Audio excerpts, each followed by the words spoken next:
একটা বাড়ি, বৃষ্টির দিন, মেয়েকে নিয়ে একা, হাজব্যান্ড গাড়ি চালায় সবসময়, বাইরে থাকে ব্যস্ত, কারণ গাড়িতে সময় দিতে বাচ্চাদেরকে পৌঁছানো, বাচ্চাদেরকে নিয়ে যাওয়া, মানে আমাদের একাকিত্ব জীবন।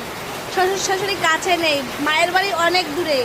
যাদের এরকম জীবন তারাই জানে কতটা কষ্টের। একটা ছোট বাচ্চাকে সামলানো, বাচ্চাটা জ্বর জ্বালা হলে, আমার কিছু হলে আমাকে একা দেখতে হয়, হাজব্যান্ড যা দেখে, তাছাড়া আদার্স কেউ নেই। ছোট বাচ্চাটাকে নিয়ে যে কত কষ্ট করে জীবন যায় আমাদের একমাত্র জানি। তারপরে বৃষ্টির দিনে এখন আবার ঘরে জল ঢুকছে। চলো তোমাদেরকে দেখাচ্ছি, আসো। মেয়ের শরীর ভালো না, প্রচণ্ড জ্বর, তো চলো তোমাদেরকে দেখাচ্ছি। তো দেখো বাইরে বন্যা বইছে, বন্যা। এই যে দেখো কত জল, দেখবে, এই দেখো।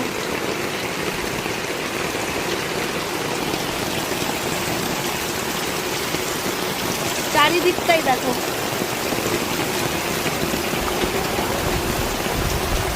দুয়ারটায় যে দাঁড়িয়ে আছি তাও বৃষ্টিতে ভিজছি, মানে এমন অবস্থা আমাদের। ঘরের ভিতরে জল ঢুকতে শুরু করে দিল।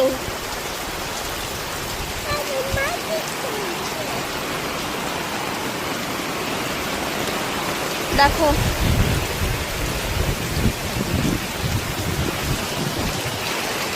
চলো, মোবাইলের জল ঢুকে গেল অনেকটা, তোমাদেরকে দেখাতে যে